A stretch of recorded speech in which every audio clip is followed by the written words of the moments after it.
playbook was written in ink, or so they said. But the field changed the moment that we moved ahead. Circumstances shift, the shadows start to grow. In the script we memorize, it's time to let it go. I see the blitz coming, I see the pressure mount. But it's not how you start, it's the finish that will count. I'm the quarterback standing in the eye of the storm, shattering the silence, breaking every norm. Call the audible, change the line. We're stepping out of formation and into the design. From the wreckage of the plans we made, we found a light that will never fade. When the world goes dark and the silence lies, look to your brother, look in his eyes. We are the storm that clears the skies. Say it with your chest, together we rise. Together we rise, together we rise. Yeah, yeah. Together we rise. Yeah. Welcome to the sanctuary, the unscripted truth, where we peel back the layers and we rebuild the roof. No plutonium files needed to crack the code. Just honest conversation on this heavy road. Zero topics off the table, let the record show. This is the realest frequency that you will ever know. I'm scared too, yeah, I'll admit the fear, but courage only matters when the danger is near. So tune in, lock in, let the hours pass. We're building something solid that is built to last. It's 6 p.m. The sun is going down, but we are the kings of this unspoken town. They want us divided, they want us apart, but they underestimated the strength of this heart. We don't need a teleprompter to tell us who to be. We just need this moment.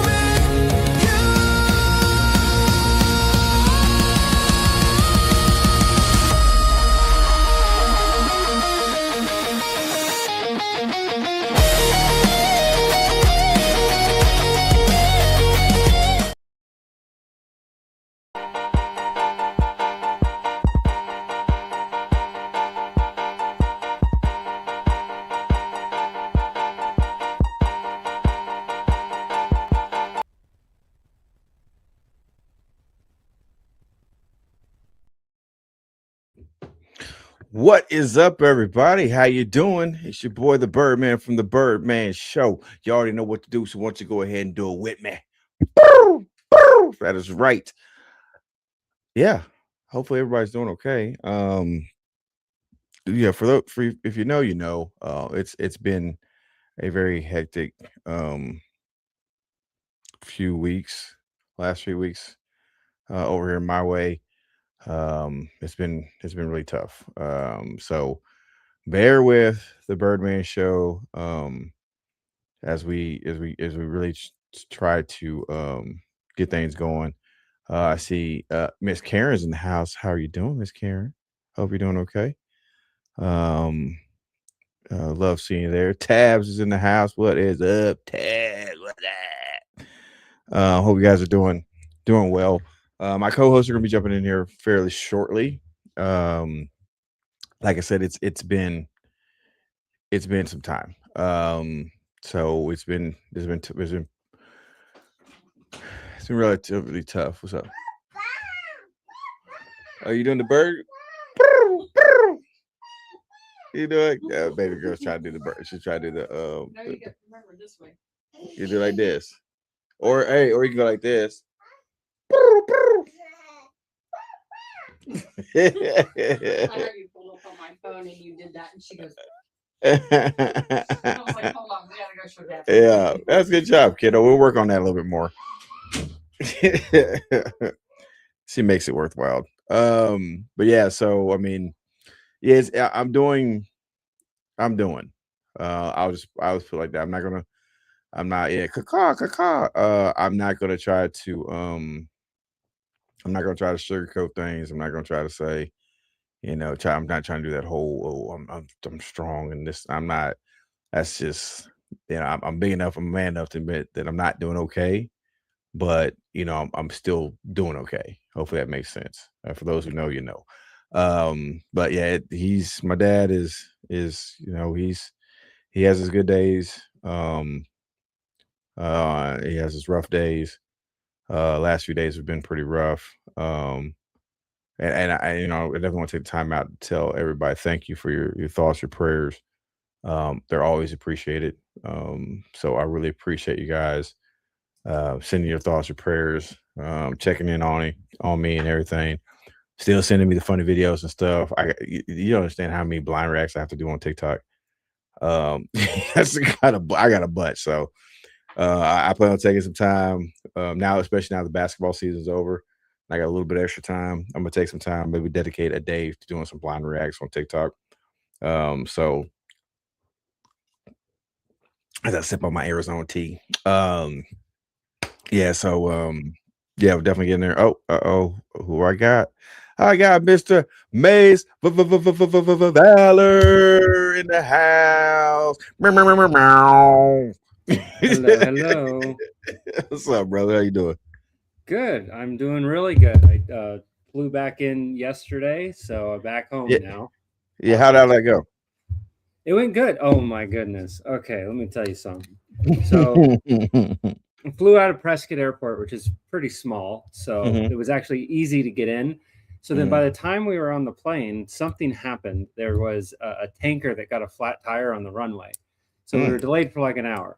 My connecting flight in LAX was really close as is, but I, had enough time to get from one to the other. But because of the delay, I had to hoof it because I got there just right before they stopped accepting passengers on the plane. So I got real lucky. But then when I got home and I landed in Vegas, look, man, they got to work on their signage because all it said was baggage. So I kept following baggage. And then it took me to a tram. And I'm like, okay, whatever. And I get on the tram. And it takes me to the other side of the airport. Ashley is like, hey, where are you? I'm like, I'm my baggage. And she's like, I don't see you. And then we start going back and forth. I'm at the wrong baggage area. And I'm like, this doesn't make any sense. Because I followed all this, whatever. I ended up taking the little shuttle back to the other side of the airport. It was a waste of time. So she had to wait there with the kids. And so the kids are running amok, counting all the chairs. Like Hunter thought it was the coolest thing because he's never been to an airport. So he was all excited. Cool. But yeah, it was good. The flight back home was all right. So as normally with traveling, there's always some sort of issue, but I made it back in one piece. Yeah. I'm glad you made it back. I've been fortunate. The last 2 times I've had to fly, I haven't had any issues. I don't do a lot of traveling where if I have to fly, I try to make sure it's a type of trip where I don't have to take a lot of luggage. So I can pack everything in because you know how we used to do in the military. So I got a hiking bag. I have 2 of those that I can pretty much pack 4 days worth of clothing and supplies in that I need, and I'm good. So I try to make sure I do that so that way I can just use it as a carry-on. I don't have to worry about any luggage, any other bag, so my stuff stays with me. So I've been very fortunate the last few times I've had to fly anywhere, and it's been I'm not gonna say it's an enjoyable experience. I don't really like. Every time I fly, I'm thinking that they're gonna drop me off in Iraq or Afghanistan or something. Get off the plane. I'm not going back. Like what? Why am I here? They're like, you were just dropping you off, sir. Everybody else is going to Hawaii. Bye, toodles. Anyways, so I joke about it, but that's honestly 100% true. I literally, that's a healthy fear. I don't know if it's healthy, but it's a fear. Yeah, it's a fear of having to get back into the mix. Yeah, so and you never know with this, especially what's going on in this country and everywhere else. That is very liable to happen at some point in time. I don't know if they'd want me back. Forget the physical part, the mental part. Seriously, I'd be like that dude that likes to fight all the time, and he decides he wants to play hockey because that you can fight legally there and there's not an issue, and he's probably just out there skating without a hockey stick at all, just skating around looking for fights. That'd be me. So I'd be trying to fight everybody. I don't care who it is. You know what I'm saying? So yeah, that's what we're doing. We're holding some time. Miss D's on her way home. She said she's going to join when she gets home. I'm going to tell you everybody something right now. Like I said, been dealing with that. Like if those don't know, my dad he's not been doing well. He's on hospice. So we're dealing with that. And the thing about hospice, and I've said this before, hospice is not an end all. I've known several people who've been on hospice. They were on hospice for a while, and then they got off, and they were able to live a relatively normal life for a few more years. The thing about when it comes to hospice, first of all, somebody's that sick that they're going to be on hospice. there's a good chance he's been on a lot of medications as well. My dad has stage 4 kidney failure. He's on dialysis, was on dialysis. So they're pumping a lot of medications and everything into him. And sometimes those medications that are there to make someone get better, the side effects can actually make you worse. So a lot of times somebody gets on hospice, they get on there, they're off all that medication, and their body is able to naturally, in a lot of cases, not all cases, but naturally able to heal them, because it gets time for them to clear their system out. And that happens. So we're not saying that, he's on hospice, this is the end of the road, and everything like that. We got to wait and see. No one has control over this but God. No one knows when it's their time. And sometimes we go through things like this, and it's just something we have to go through just in order for us to get our system clean, however it may look or whatnot. So, like I said, for the most part, we're doing pretty well as a family. My mom is, she's taking it hard. So my main concern with her is making sure she eats, she takes her medication, and that she's doing what she's supposed to do so she can keep her strength up. So that's where a lot of my concerns are. And then even with my older brother, I don't want him to feel like he has to take on so much. So I'm worried about I'm gonna be honest, I worry about my whole family. But we are strong enough, and we've been raised like that. So I know we'll make it through it no matter what no matter what happens. But yeah, I do. But I say all that to say this: my brain has been so scattered that I don't know what's going on half the time. Yeah, I do appreciate that. Like I said, love, support, patience. As we've had to push back and postpone some episodes. Just because I needed to be with my family and everything like this. So I appreciate everybody's patience with us as I'm going through this, as my co-hosts are helping me through this, as well as everybody else, and the support and everything. So I do appreciate that. So I say that to say this. I have no idea what we're talking about tonight. So another one of those.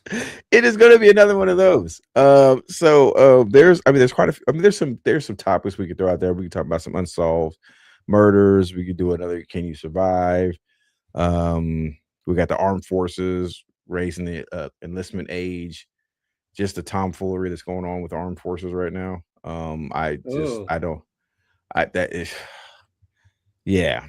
We got like sports and doing such shady stuff within sports, especially what's going on in the NBA and everything else like that. So there's a lot of different things we can talk about. So this might just be a miscellaneous episode, and we might just throw some things out, kind of see kind of where the topic goes. And hey, for those out there watching, hey, if there's something that pops up that you say, hey, by the way, I just saw this, we can talk about that too. I don't really care.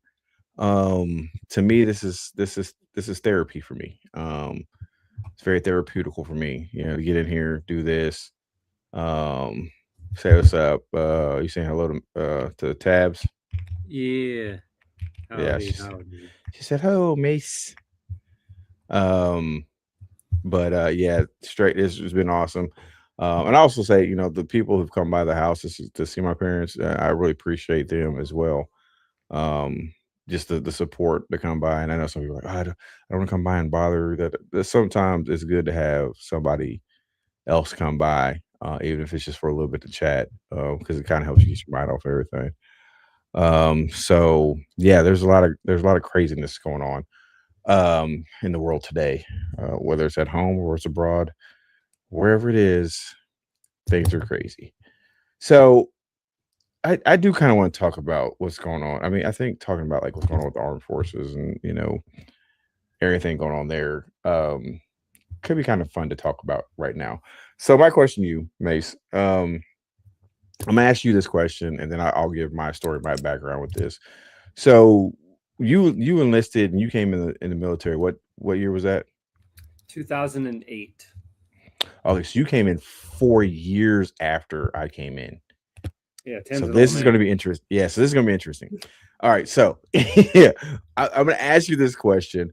What was your experience as far as the enlistment process from the time you went into to enlist to the time you graduated from basic training. Let's focus on basic training right now. So from the time you enlisted to the time you graduated from basic training, what was your experience? So for basic, man, it was because I was at Fort Jackson, or can't say it because it's not politically correct, but you know what they call Fort Jackson. Yeah. So, and all pretty much all of our drill sergeants, except for the female drill sergeants, all of them were infantry. So, like Cap Scouts and shit. So these were all like, the bang bangs.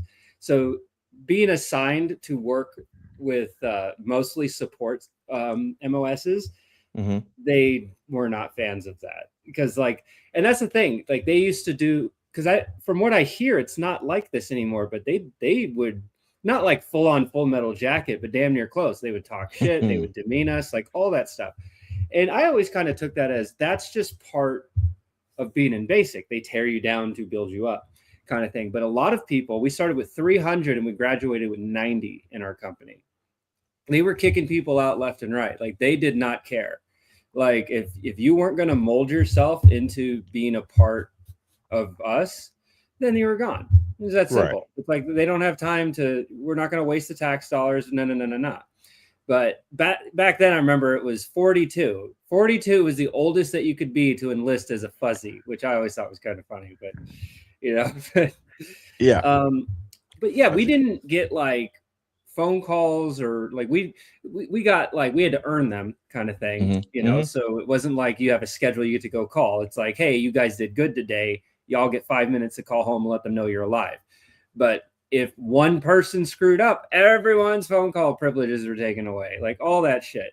And it's really not, because you have to earn it. Every little thing you have to earn. And even though I'm not a big fan of like the mass punishment thing, I can understand where in a training scenario, it's kind of like you're all trying to kind of get everyone together. Like everyone's got to be on the same page. I have different feelings for it in garrison, because once you're in garrison, it's like everyone's more, they have more autonomy. They're more independent. So if one person doesn't have like his gear, how come all of us are screwed up for it?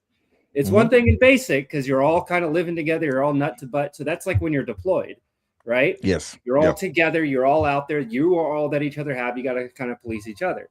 So yeah, there was a lot of that. There was a lot of smoking, which that's another thing I heard they kind of started phasing away with. Like they'll still make you do push-ups and stuff, and like as a form of punishment, but not to the same degree as it used to be. Yeah. Like if we had, I remember one of our drill sergeant Chadwick, we were doing the room inspections, and everything was good until they went to the room where Lindsay was. And he wasn't that bad of a guy, but he was like, he would have little things that would mess up from time to time. Like all of us were terrified because we didn't want to have to do all this extra crap. We didn't want to get in trouble. Well, I guess Lindsay, like, you're supposed to have everything dressed, so everyone's stuff matches everyone else's stuff. They didn't. Wait a minute. This is basic training you're talking about, right? Basic training, because I thought that's what you asked. Like, how was? Okay. The reason why, because you said when they got to you said Lindsay. Yeah, Lindsay. Yeah, you got to Lindsay's room. I was like, wait a minute, room? Well, no, the room that Lindsay was in, because there was 8 of us in a room. What? So, yeah, because you had 4 bunk beds, so one person on top, one person on bottom. Oh my god, that didn't even drastically change from when I was. Oh my god, I'm sorry. Continue. Go ahead. Go, please continue. Holy crap! I actually kind of liked, because in AIT we had the big bay, and the big bays were like terrible because they were so loud. Yes. Yeah. Okay. So yeah, go ahead. Well, it makes sense for infantry. Kind of get everyone in the same. Yeah. But, okay. So like sleeping wasn't that difficult. In AIT, it was worse because you have everyone. There's all the noise in the bay. But having like kind of the sectioned off room, if you have decent roommates, it's pretty chill. But so when they got to Lindsay stuff, because Lindsay, like, we all had to mirror our stuff, right? Mm-hmm. But Lindsay, when he did his, he mirrored it identical to the person like next, like across from him. But it's like they mirror it so that you look at it this way and then you pick it up and you go like this. So one is like that and then the other is like that. And that's how they wanted it. It's like left is left, right is right. So Lindsay, because he was doing it from the guy across from him, it was the other way. So it's like oh, his is on the left, so to mirror it, mine has to be on the right. And it kind of jacked it up because on the inside of our lockers, you couldn't move like the drawers. The drawers were stuck on the left side. So everything from the drawers down was how it was, and then everything up was like flipped.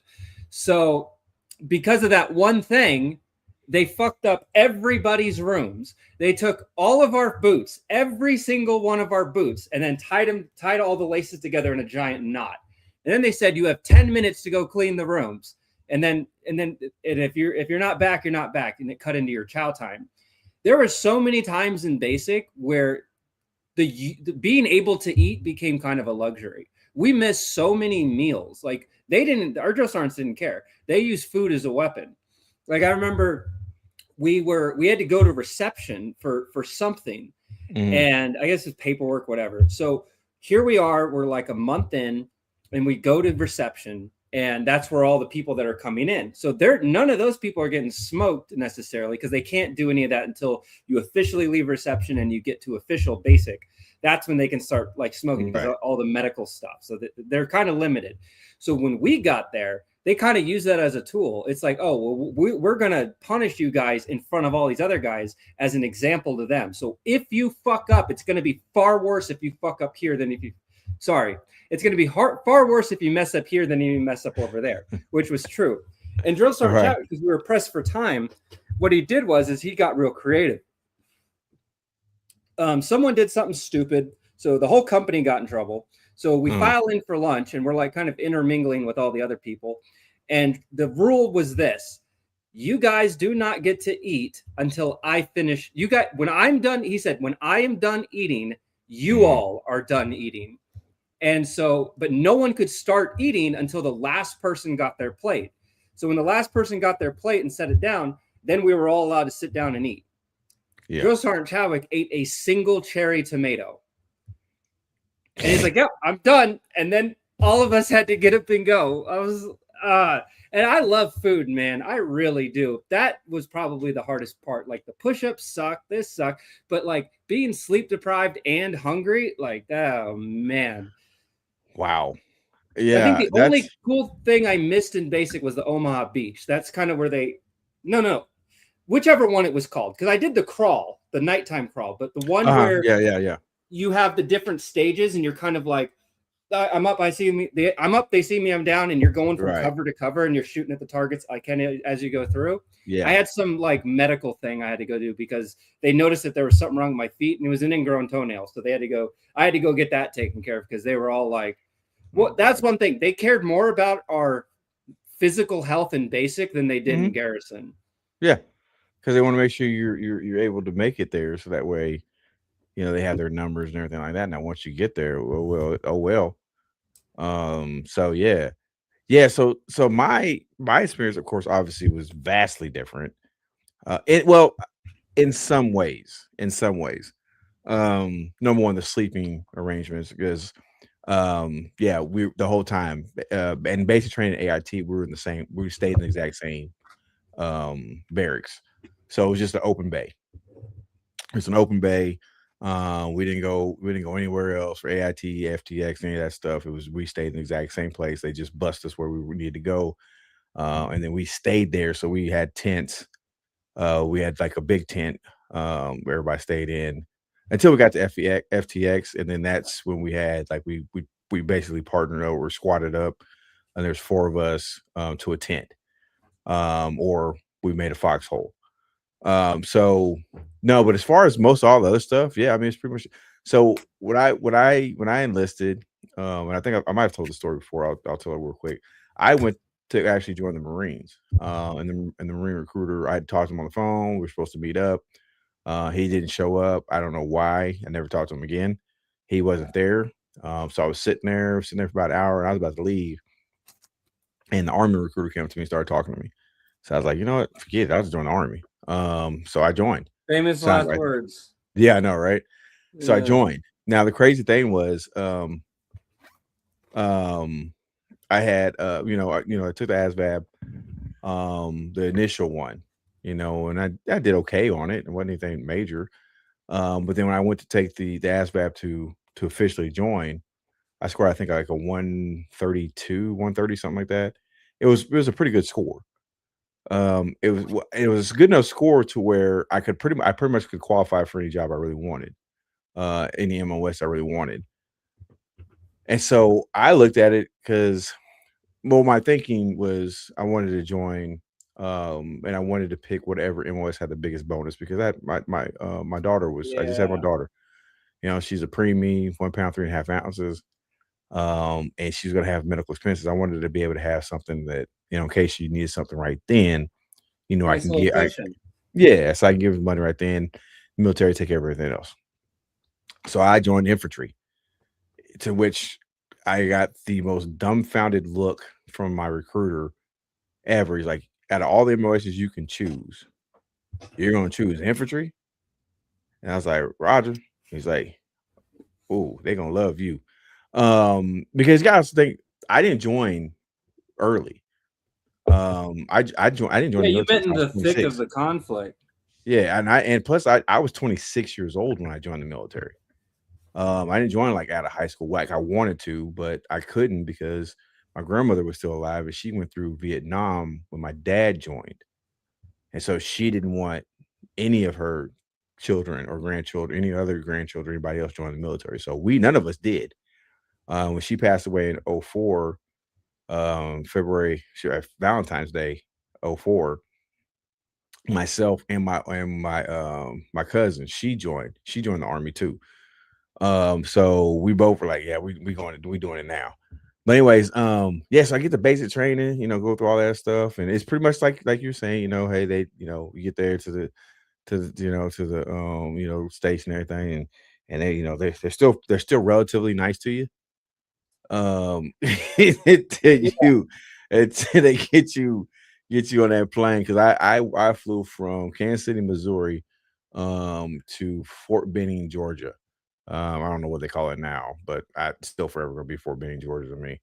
Anyways, flew there, and it's like right outside of Columbus, Georgia, pretty close to Atlanta. But got there, and it was immediately on.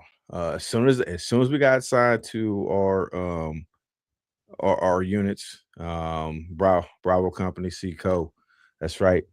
We got down there, and we got up there. They immediately, and so it was crazy because we had a drill sergeant. We had our head drill sergeant, Drill Sergeant Powell, was like, hey, you can call all these other drill sergeants by their last names. I'm drill sergeant. You don't call me by my last name. You earn that when you graduate. And so we're like, bet. All right. So he goes around the room and he has a total line. He said, when I say total line, whatever side of the barracks you're on, whatever, I don't care where you at. You need to get to the line and you just be standing at attention when I call you there. So we're like, cool. So we did that. So he takes his roster and he's going. Like he had they put us in by, of course, by our last names. I was my last name. I was the last one in the group. My bunk number was 250. I will forever remember that. So that was my assigned number. And so he's going down the line. And one of the guys who was in his last name was started with C. His name was Cochran. And so, you know, he's sitting there, he's talking about Cochran, da da da. He gets all the way through the line, gets all the way to me. And he stops and says, Simpson, Tim Simpson. He stopped and he didn't even look at anybody while he was going. He just walked up and he would say their name, walk over, talk to the next person. He gets to me, says, Simpson. He stops, put the paper down, looks up, and he was shorter than me. Looks up at me. He's like, Simpson, huh? Looks me up and down like I'm short. Looks me up and down like I'm short. And I'm just standing there. I'm like, you ain't gonna, you ain't breaking me. You ain't gonna break me, baby. You know what I'm saying? You gonna break me, baby. I'm strong. I'm army strong. But anyways, he's like, Simpson, huh? What's up, OJ? he's like, what's up, Juice? He said, okay, Juice, what's up? He said, Juice, let me ask you a question. Yes, Drill Sergeant. He's like, Do you like white men? Do you like white women juice? I said, I love watermelon too, Joe. Sorry. And he looked at me, and I said it with such a straight face. He looked at me, and he turned around, looked at the other three drill sergeants, and they're on the ground, dying laughing. Yeah. He turns around, looks at me. He turned around, looked at me. He said, and he looks at me like, okay, OJ, I like you. He said, everybody look at OJ. Everybody look at OJ. Y'all better come up to that standard. Because if you can make me crack a smile, you might actually make it in the military. And so, man, it was on after that. Like, and we were that platoon throughout the entire basic that everybody's trying to beat, because we dominated every activity we did. When it gets all the other platoons, competitions, we were taking everybody out. So it was, for me, it was fun. And the smoking. And for those who don't know, we keep saying smoking. We weren't in the military smoking. All right, that's not what the smoking was. It was like push-ups. It's punishment. Okay, now lunges, burpees, you name it. Now you might ask where that came from, right? So one thing I didn't know, what they used to do was that they used to smoke you in the bays you're in. And this is mainly for infantry. I don't know about anybody else, but no, I know for infantry, they used to always smoke us in those bays. Well, they stopped doing that. And I found out why. One day we were at the shooting range. This wasn't even a guy in our platoon. In fact, he wasn't even in our company. So there was two companies at the same time at the shooting range. And the drill sergeants was getting everybody going through the shooting range and everything. And there was another guy that was in another company. And our drill sergeant Powell, was trying to get him to clear off the range. And so, you know how they, stick the gun rod in the barrel, saying to make sure everything's clear, right? The drill sergeant went to go do that. And when he did that and grabbed the barrel, the gun went off because it was not unloaded. And it hit his hat and it flew off. So you're talking about he came within a few inches of hitting him dead center in his freaking forehead. And so they grabbed that dude. I mean, snatched him up. Like 2 or 3 other drill sergeants snatched him up and threw him off the range and then took him back to the barracks. So we didn't see this dude for the rest of the day. So I'm like, man, they done probably killed him. And then all of a sudden, our drill sergeant left. He left and was gone. So we're talking about we're out there for another 4 or 5 hours, right? So we get back, and our other drill sergeants, Drill Sergeant Sanders, Drill Sergeant Delgado, and Drill Sergeant actually it was Sergeant Lawton. He wasn't a drill sergeant. He hadn't graduated from drill sergeant school yet. So those were our drill sergeants. So Drill Sergeant Sanders comes up to me and he says, Simpson. I was like, yes, Drill Sergeant. He said, go see Drill Sergeant upstairs. So they wouldn't let anybody else back up to the barracks. And so I go up there, and when I get up there, mind you, the only 2 people that were in that bay was the drill sergeant and that soldier that almost shot him. Bro, when I tell you, I walked in that bay and it looked like someone let off a smoke bomb. He was smoking that dude for 4.5 hours. His sweat alone was fogging up the entire bay. I get up there, I get at ease. And then he's like, Drill Sergeant, Private Simpson reporting as requested. He said, OJ, see those 2 gallons of those 2 gallon buckets right there? It's like, Roger that, Drill Sergeant said, fill them up with water and bring them back. So I go down, fill them up with water, and I bring them back. And I said, and he's like, take that one right there, take the cap off, pour it on him slowly. So while he's in the push-up position, I mean, this dude is shaking. And so I just start his head, pour it slowly all the way down. I do that until that one was empty. Put it down. He said, wait 5. Had that dude do like 50 more push-ups. Then as soon as he got back into the leaning rest position, he said, take the other one, pour it on him. Pour that on him. I got ready to grab the buckets, and I turned around, and I'm talking about steam is coming off this dude. It's just coming off. And like I said, it was just him in that bay. The drill sergeant was sitting on the corner of the desk while that dude was doing push-ups in the middle of our bay. And he was up there for at least, I think it was probably about a total of 6.5 hours. So infantry was vastly different. And like you said, yeah, we had some smoke sessions with people, but that's pretty intense. Yeah. Well, he almost killed him. You know what I'm saying? And that's something. And the drill sergeants, drill sergeants for that dude, they told him, because I heard him talking about it. He's like, man, if that happened to me, he said, I probably been in the brig. And so, yeah, it's crazy, man. And like I said, you wouldn't think there would be such a vast difference between, basic training experiences and everything. But yeah, it is crazy when you talk about infantry to any other MOS. They like when you look at basic training for, like, let's say MOS like 92 Golf, right? You do get the same basic training that we get, but then once that's over, like, that training that you're getting, it's not really the same anymore. Versus like somebody's like 11 Bravo, like I was infantry, and it's crazy that way. Now you brought up the age requirement, right? Yeah. I don't know if I told you this story, but I think I did tell you the story about Santiago. Probably. So Santiago, I'm gonna paint a picture for you, and then we're gonna take a quick commercial break. I'm gonna paint this picture for you. Okay, so Santiago to me looked exactly like Bruce Willis in Die Hard 3. Okay, so he had to, because Bruce Willis was going bald. You know what I'm saying? So he had that. So that's exactly how Santiago looked. He looked the first time I looked at him, I said, man, you look just like Bruce Willis. And so that's how he looked. Now, what I found out was Santiago, when he joined, was 41 years old. And he looked like he was 41 years old.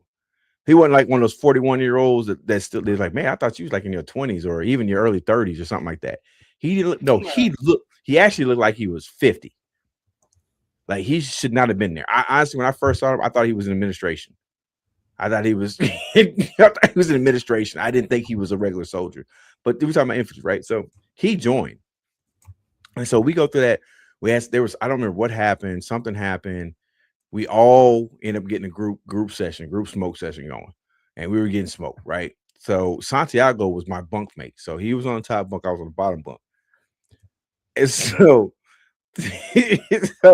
one of my best friends, and we still, man, that's my boy Durham. He out in Vegas. He lives out in Vegas. So he was out there, and he's like right next to me. And we're sitting there, and Durham was like, Santiago, I gotta ask you something, man. He's like, what's up, man? And that's how he talked real soft. I was like, what's up, man? What's going on, man? And he was like, dude, why did you join the military, man? He's like, shouldn't you be drawing Social Security right now? So he was like, I don't know, man. I wanted to change the pace, you know what I'm saying? I was like, change the pace, man. You bet. What about changing the pacemaker? Like, when you like, bro, you look like you got one foot in the grave, bro. Like, seriously, why did you join? He's like, I don't know, I just didn't have nothing else to do. And so I'm like, man, this dude kind of crazy.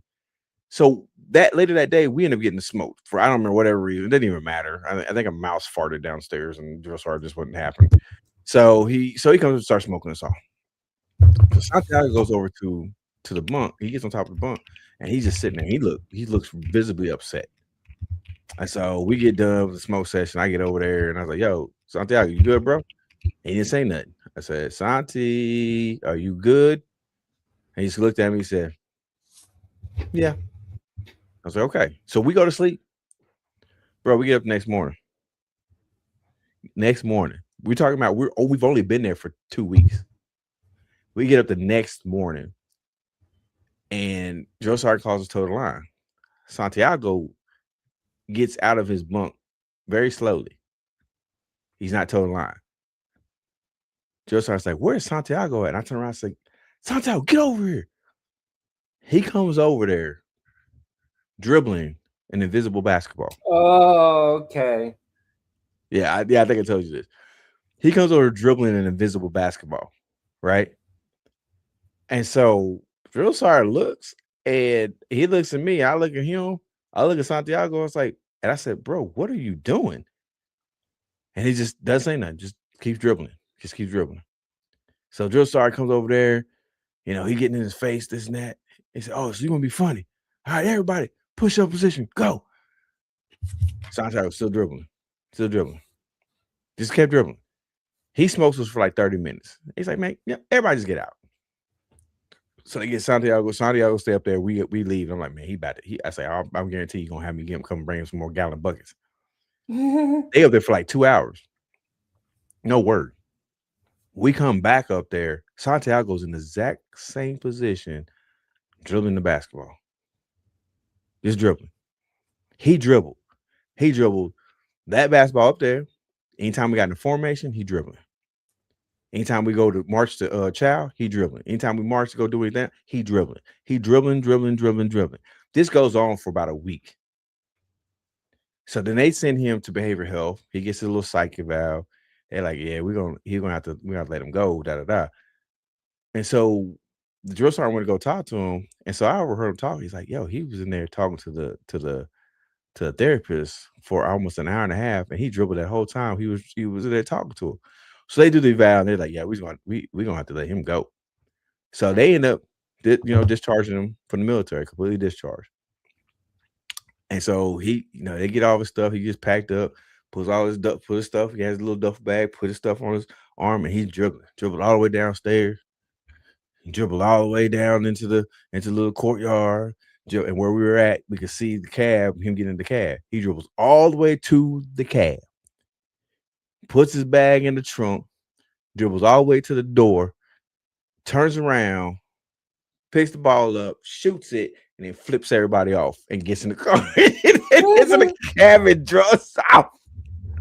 Man. So it's kind of like he thought that it'd be cool joining the military, but then once he experienced it, like, nah, I got to get out of this shit. He's like, "Man, I'm out. I'm done. I'm done, fam."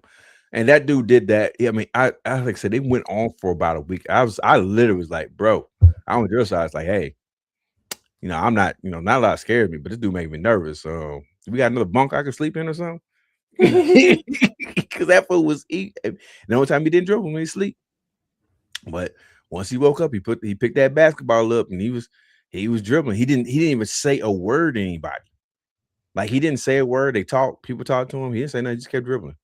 He'd have a blank stare on his face. He's looking straight forward, never looked at anybody else, never said anything, and he would just dribble.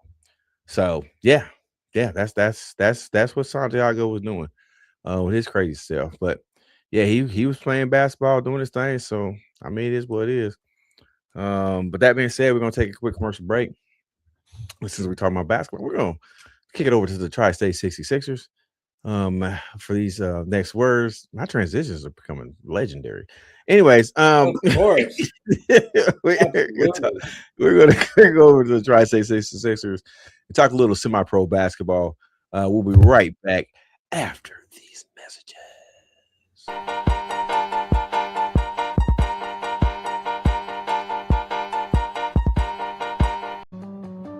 Hello, I'm Tim Simpson, owner and head coach of the Tri-State 66ers based out of Pittsburgh and Parsons, Kansas. The Tri-State 66ers aim to unite our community through high-energy, family-friendly sports entertainment.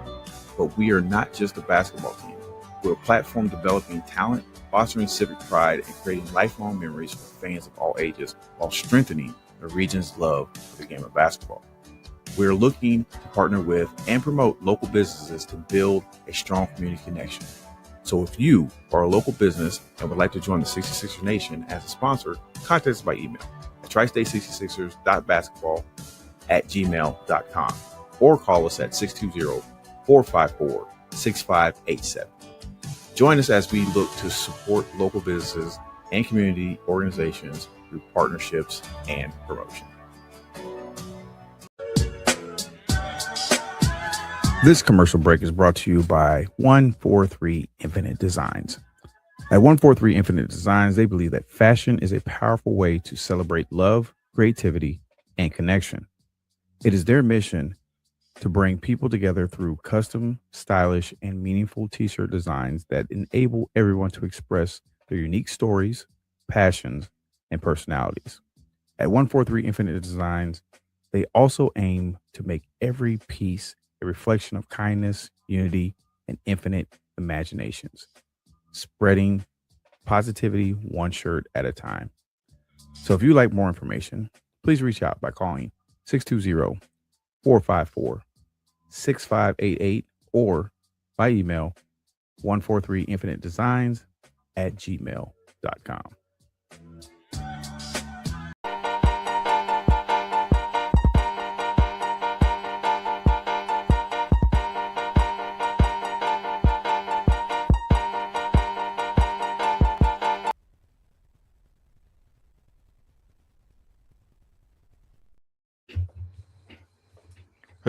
What happened to my?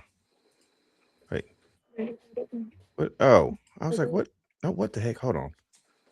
I'm having an issue over here. Sorry. Oh, here we go. There we go. Okay. Yay. For whatever reason. Hello. Hey, what's up? For whatever reason, it kicked me on to just the single and not the full. Yeah, whatever. Anyways, hey, we're back. How you doing? It's your boy the Birdman. We got Miss D popping in, joining us, and of course we got Mace Valor here for the Birdman Show Podcast. You guys already know what to do, so why don't you go ahead and do it with us? That's right. Hit him, Miss D. Caw. That's right. Caw. Caw.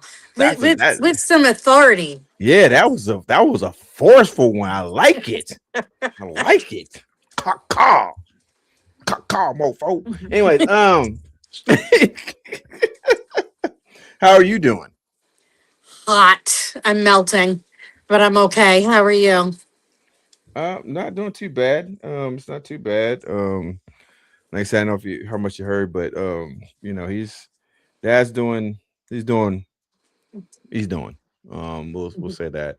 He was in a little bit of pain today, and a little bit yesterday. Mhm. But that's expected. He gave him his bath. Also changed his dressings out. So that is always tough for him.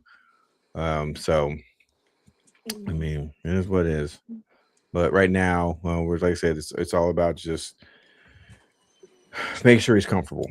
That's our main concern. That's their main concern as well. So just making sure he's comfortable, and just kind of taking that out, and then also making sure my mom's eating, and taking her medication so she can keep her strength up as well. But like I said, I appreciate the thoughts, appreciate the prayers from everybody. You and I have been in contact, so I definitely appreciate you. It does help. It helps. How it's helped out a lot. So definitely appreciate it. Much love. Finger heart. Where's that? Right there. Boop. Anyways, yeah. So yeah, we've been talking military stuff. As far as craziness with basic training and everything. So to finish up that conversation though, real quick, and I'll have you jump in too, Ms. D. So Mace, now my question, we got to shift it. So now my question is, okay, so first of all, where was your first duty station?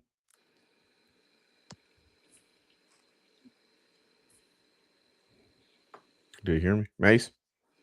We got to change it up, but to what? No, that's what I'm asking for. I was like, first, where was your first duty station? First duty station was drum.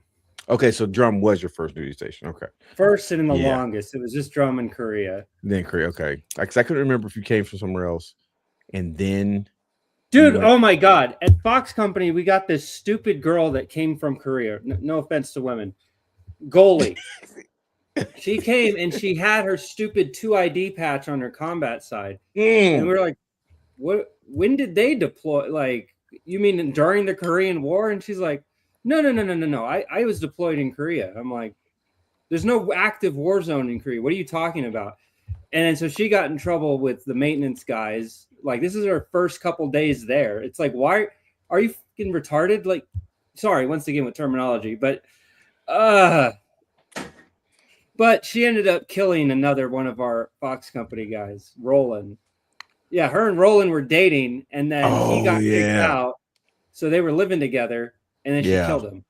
Yeah. Stabbed him in the chest several times. Yeah. That's why I I always say, wonder be if she's careful. still in prison for that. I don't know. Let's look that up. Let's find out. So my question is, and some of this I can actually answer, but I want to hear your story. We need to hear your story. So your experiences and your first thought when you got to your duty station. Mine? Well, Yeah. my very first impression, I landed in Syracuse in the middle of the night. It was pissing snow just everywhere. So it took a while for the duty van to come get me. And it was me and this other girl. She joined to be military police. And the guy that picked us up, that was on extra duty, that was on he was on the CQ or whatever for headquarters. He was also military police. So the whole ride home up there, which was super quiet, he had they were all like talking about military police, and he was amping it up as this thing. And so she was feeding into it and talking about how much better she was than everyone else. And then they found out that I was a cook. And then the entire car ride like starts shitting all over me and I'm like, all right, whatever, dude. You know, like What? You got used to it. Everyone treats you like shit until you deploy, and then they want to be your best friend. It's like, yeah, we got some extra Rippets. Yeah, can you hook us up with some Gatorade for this convoy? I'm like, I thought, what happened to me being useless? What happened to, but yeah, so that was like my first thing I got there. And apparently you guys had just gotten back in October, and this was in February. And so I was like, oh, well, I got like at least a year, because they're like, they at least give them off a year before they send them out again. So I'm like, oh, I got a little bit of time to chill. And so, we do the whole initial stuff, and it seems okay. It's very different. It's like the same, but different from what I expected before. Because in AIT, they loosen the reins a little. You all still live in the barracks and whatever. Right. So the really only jarring thing is because I was married, like trying to figure out my housing situation. But it was pretty good. Sergeant Barrios was the one that kind of gave me my initial tour, because he was the squad leader. And it's like, but you were my team lead. So it was weird. I remember, I think my first day at work, Guernsey was getting the shit smoked out of him. Yeah, Guernsey, he was. Yeah, I remember that. Yeah. And it was crazy because like within the first week I was there, like first week or 2 weeks or whatever, he went AWOL. Yeah. And it's like, so it was me, Sergeant D, and someone else. We had to go like inventory his room or whatever. But that was so weird. It's like, because like I spent my first couple weeks there. I didn't think it was that bad. The worst part is that we spent more time at the DFAC than we did doing anything else. Yeah. So it kind of felt really weird because like, oh, I know I'm in the military, but I spend so much time in the kitchen. It kind of felt like I didn't, Yeah. Yeah. That was like the only, because like whenever we had to go to the motor pool stuff, I thought it was cool. I thought it was fun. It's like, yeah, I'm around everybody. That's why I like deploying so much, because I was still cooking, but I was cooking in the way that I like initially wanted to. I wanted to like experience the military. I wanted to like, but man, like work. That's the one thing about working in the kitchen is it like, it just sucks because it's all you do is you just flip burgers and shit. You're not going out. Like we didn't get as many opportunities to go train and stuff, So whenever we did have something, like I was like, thank God I don't have to be in this stupid building anymore. Yeah. And that's what's crazy about it. And like I said, my experience from the time I got there. So your first one was drum? Yeah, so drum was my first and only station. Yeah, you got fenced in, huh? Yeah, and it was and I'll get into that. So when we got to basic, so there was probably about 5 of us from basic training that got assigned to Fort Drum. Myself and Cochran got assigned to the exact same unit. Matter of fact, we were roommates when I first got there. And then, like I said, Durham, he got assigned. I can't remember which company he was in, but he was in another company. We used to link up all the time. And there was 2 other guys. I think one was named Garvey. The other one, I can't remember what the other one's name was. We called him Bama. We either call him Bama. We either call him Bama or Bubba because he kind of reminded us of Bubba Forrest Gump. And so all of us all of us were assigned a drum. And so, there was there was 6 of us. There was another guy. I cannot think of his freaking name. But if I remember exactly what he looks like. And if I ever see him again, I'm punching you in the face, because he and I were kind of close to where we lived kind of close where he was also from Kansas. And so the plan was, we were going to, get a plane ticket, saying we were going to, pretty much get there together and everything, right? Use the buddy system, right?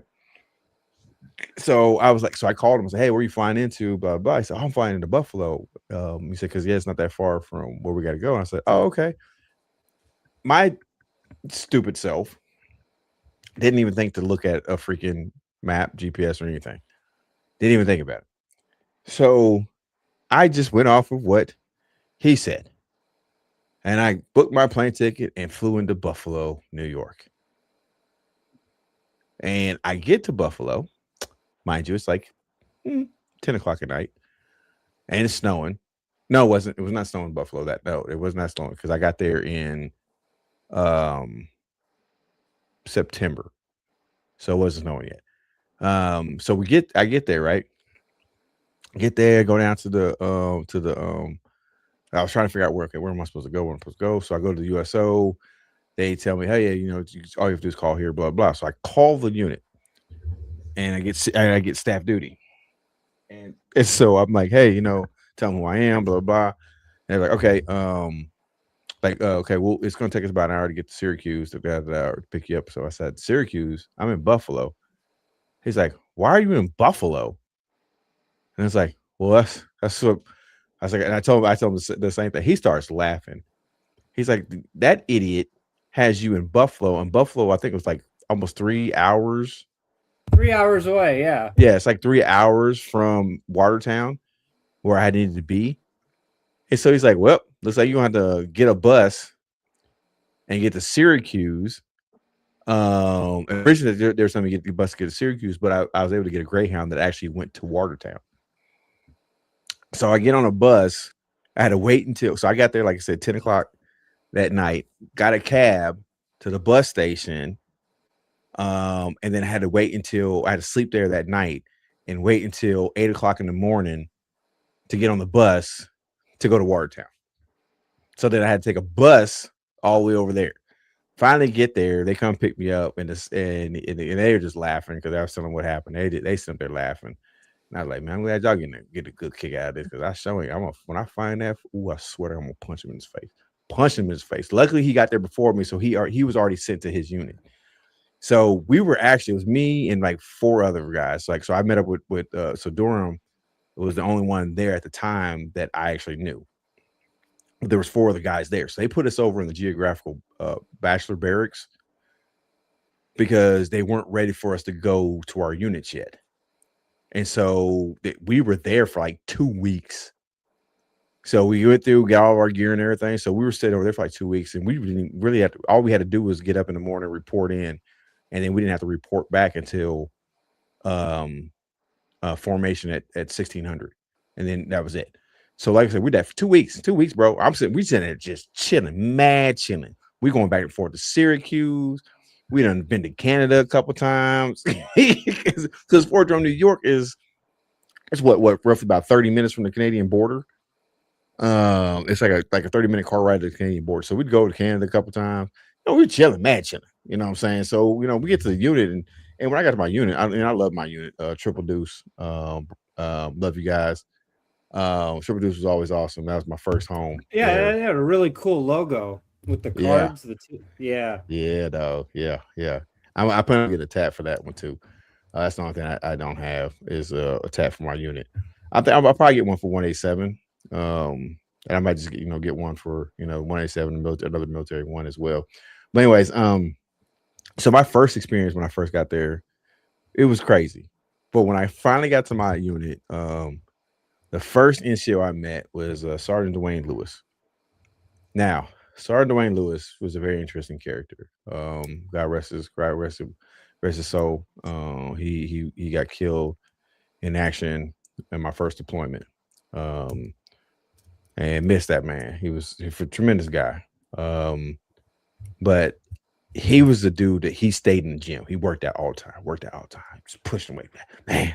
You know what I'm saying? So when I first got there, we worked out. But my first time meeting him, me and Cochran got to our room, and he comes because there's a gym right inside. He made him convert a room into a barracks room into a gym, and so he did that. So he in there lifting weights. So me and Cochran get to the room, and we hear this doom, doom, doom, doom, doom, doom, doom on the door. I was like, man, who the heck is blowing on the door like that?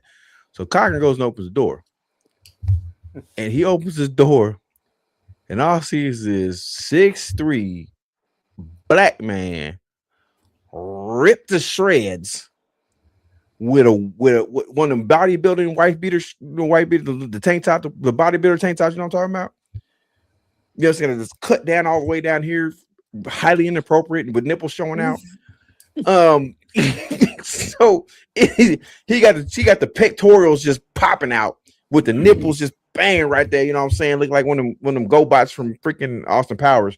But anyways, and then he got a wave cap on, and this man looked like a super ripped Apollo Creed, is what he looked like. Okay, and so he comes in there. He got that on. He got some black shorts on, white socks, and some slides on, some Nike slides. I'm like, did he just get out of prison? Because this looks like a standard issue prison outfit that you get once you get out. And he comes walking in there. He looks at Cochran, like pushes Cochran to the side. Comes in the room, was looking around. Like, if this fool think he about to debo me for something, I'm about to hit this fool with a chair. I don't care how big you is. You ain't getting none of my stuff. I'm feeling like Eddie Murphy in life. If anybody touch my cornbread, it's gonna be consequences and repercussions. But he comes in the room and he looking up and down. He look at me, I look at him, and I kind of tip my head up like, "How you doing? What's your name so I can address you properly?" Because I'm Staff Sergeant Lewis. I said, well, "Hey, Sergeant, how you doing?" He said, "I ain't in a uniform. Call me Dwayne." I was like, "I bet, Dwayne." It's like I'm you know what I'm saying, I'm Specialist Timothy Simpson. I'm not in uniform. You can call me Specialist Simpson. And he looked at me, kind of cracked a smile. He turned around, he spun around, looked at Cochran. Cochran, that's my boy. White dude, cool as I'll get out. Cochran was about 32 when he got me. And so Cochran's a little older than me because I was 26. He's 32. So he spins around, looks at Cochran. He walks over to him and is like, "You kind of cute. Why don't you come to my room?" Cochran was like, "Hey, wait a minute. What's the policy in the military with all this stuff?"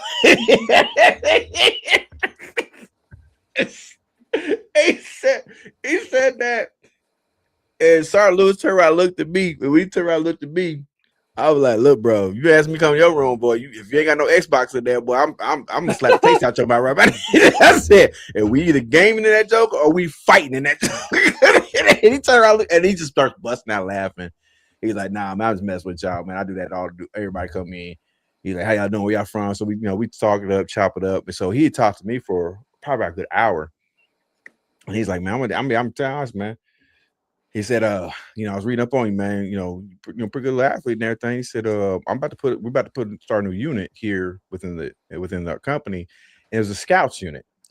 And so he wanted me to be a part of it. So I started training with him and everything. And we did that.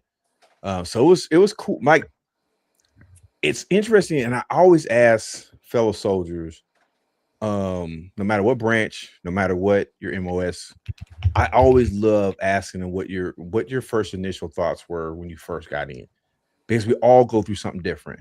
You know what I'm saying? You're 92 Golf, Mace. I'm 11 Bravo.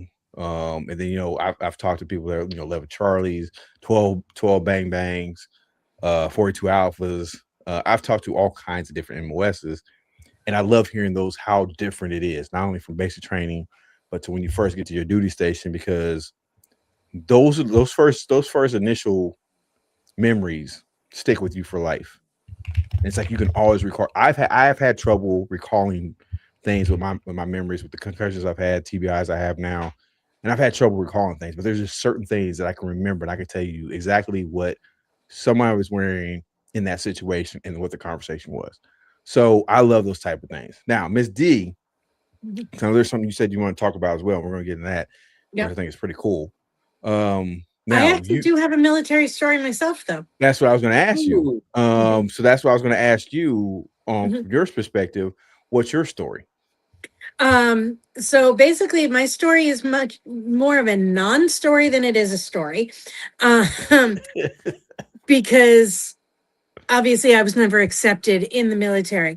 In 98, I took my ASVAB. I scored a 208 overall. Basically kind of given my choice of whatever. I wanted to be a fighter pilot. Well, back in 98, women could not fly in combat. So that kind of put the kibosh on that, on top of the fact that I am 5 foot nothing. And I have back and knee issues. And you add that all into the fact that the military looked at my record and went, So, that unfortunately ended my military dreams. But, I dated, the guys that I dated in high school, all of them joined the Army. For whatever reason, I don't know if it was a geographical issue or what, but every guy that I dated in high school that joined the Army went to Fort Lost in the Woods. And for anybody who doesn't know where Fort Lost in the Woods is, that is Fort Leonard Woods. And I don't, like I said, I don't know why, but every guy that I dated that joined the military wound up there for basic. Wow. But I come from a military family. I have 2 brothers that were Army, stationed at Fort Benning, Fort Bragg, Fort Worth. My brother Adam was military intelligence. My brother Ben was infantry. We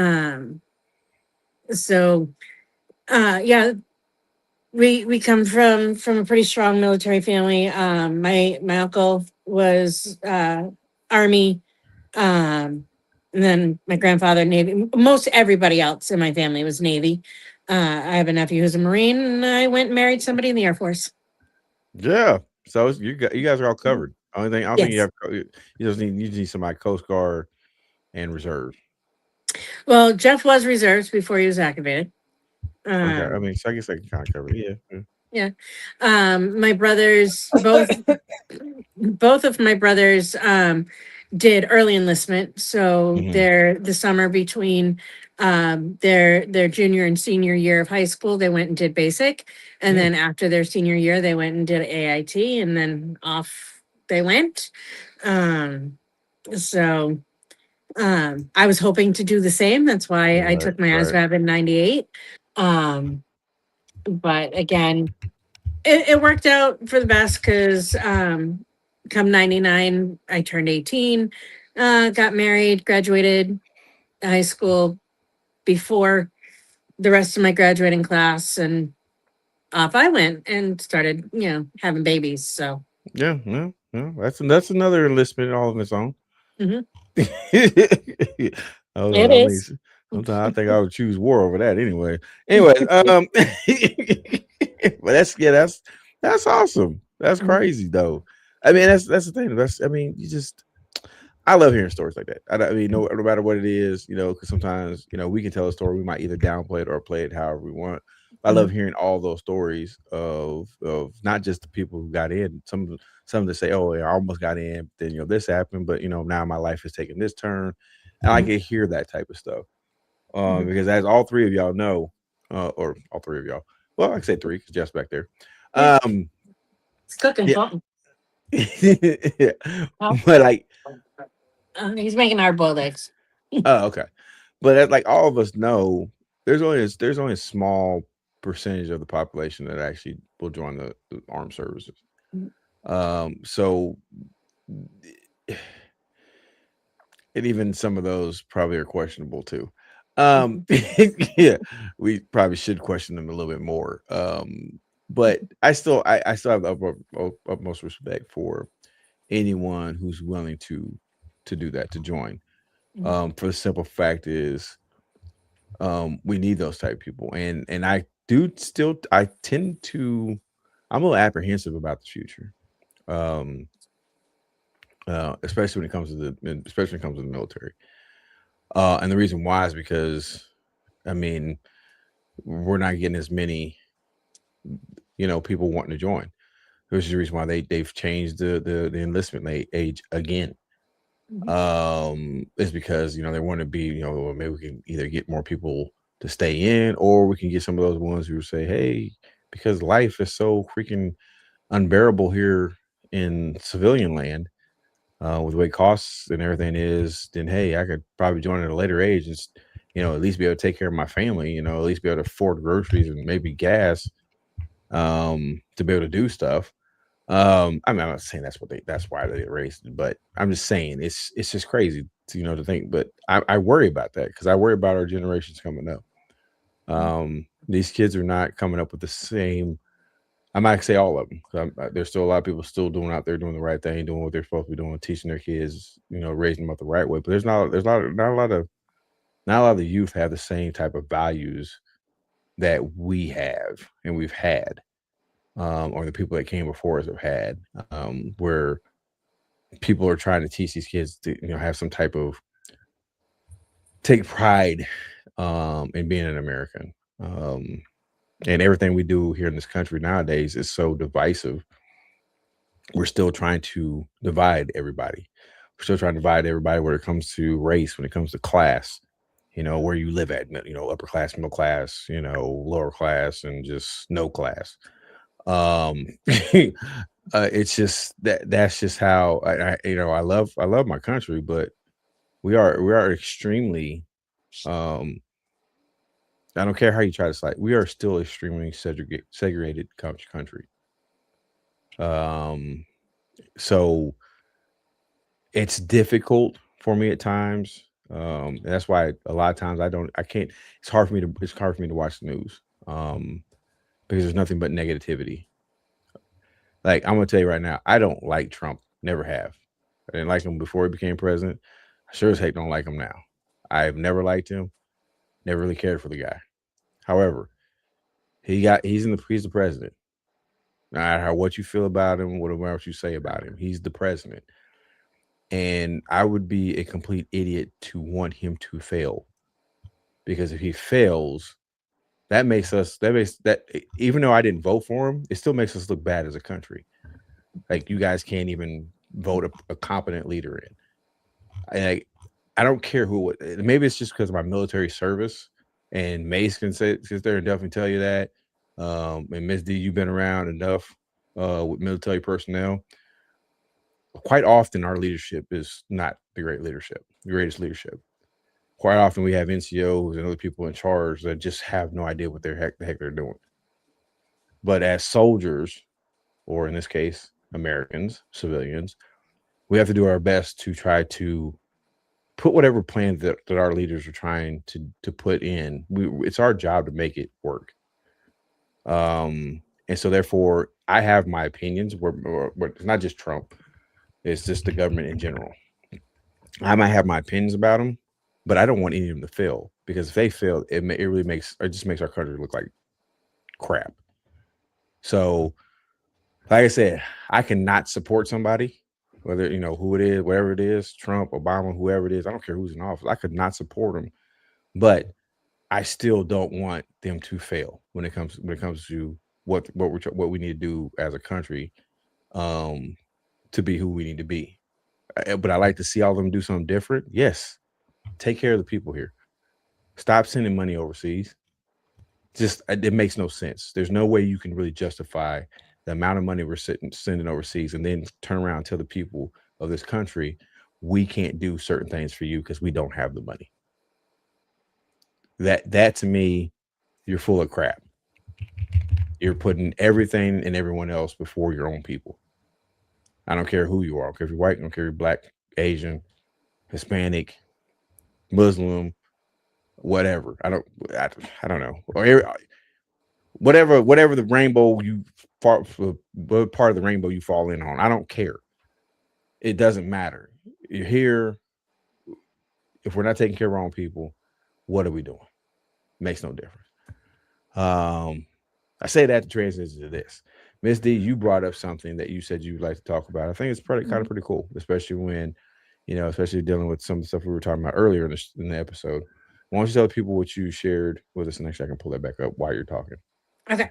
So I'm a death doula, and to explain what that is, I am a liaison between families and patients and their healthcare team to explain what the next steps are when somebody is not only on hospice care, but hospice end of life care, because there's a big difference between hospice and end of life hospice. Mm-hmm. And there are so many stigmas attached to that. And I know, Tim, you and I had this conversation the other day. Yeah. Mm-hmm. Just because somebody is on hospice does not mean that they have a barcode or an expiration date somewhere on their body saying, okay, this is it. You've got, you've got 3 weeks to live. You've got a month to live. No, it doesn't have anything to do with that. You meet a certain criteria that would state without any intervention, you would most likely pass away within 6 months.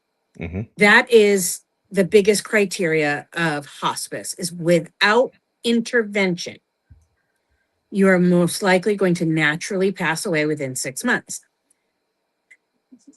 What hospice can do in that type of scenario is they can gain services for people that they would not necessarily get without hospice. We're going to use your dad, for example. Okay, your dad with his hip and kidneys and all of that. If he were able to be more comfortable and mobile in something like a Broda chair versus a regular wheelchair. So a Broda chair is a very high-backed wheelchair, but the seat's a little bit lower. So if somebody has motion in their legs, they can kind of paddle around on their own, Right. but have that support on their back. There's more cushions that kind of go behind them to keep them stable. It can be reclined. It's just it's a much better wheelchair for somebody with those types of mobility issues. And most insurances won't cover that, but hospice will. Or say you have somebody who's an extreme fall risk, who's constantly getting out of bed because they've got memory loss. And, grandma just, broke a leg, but, it's 6 a.m. I've got to get up and I got to go and do my thing. And now is a fall risk. The hospice can then come in and say, okay, you could use an Apora bed, which is a bed that will actually drop all the way down to the floor. And then we put a fall mat next to it, depending on the need. It's either a 1-inch fall mat or an 8-inch fall mat, to protect that person from, because if you're already on the floor, you're not going to fall on the floor, is Right. the typical thinking. But these are services, that you wouldn't get without being on hospice. Yeah. And that's just a little snippet. There's so many other things that hospice can do. And there's also a difference between palliative care hospice and hospice. Right. Palliative care is basically quality over quantity. We know that, the end of the tunnel is there somewhere. We haven't necessarily seen that light yet, but we know that it's coming around the bend somewhere. Yeah. And people like my own father doesn't want to go out to certain appointments. He doesn't want to do this appointment, that appointment. He doesn't want to take all of these meds anymore. Okay. It's listening to the person, their wants, their needs, and trying to find that common ground. Yeah. When you guys think of hospice prior to doing all of this, within your own family, like, what are some of the stigmas that or thought processes that you had before you had an opportunity to be educated on it? You know, as far as hospice is concerned, you hear the word hospice, what's your first thought? Well, I mean, plain and simple, like what you started off with. Like most people hear hospice and you think that's the end. Like somebody's going to hospice. Oh my God! So they're just about to go. In a few days, a few weeks, maybe a few months, if you're lucky. You hear that and you think that's the end of the road. And you don't realize because it's not so much you don't realize. Some medical personnel are not very good at explaining that.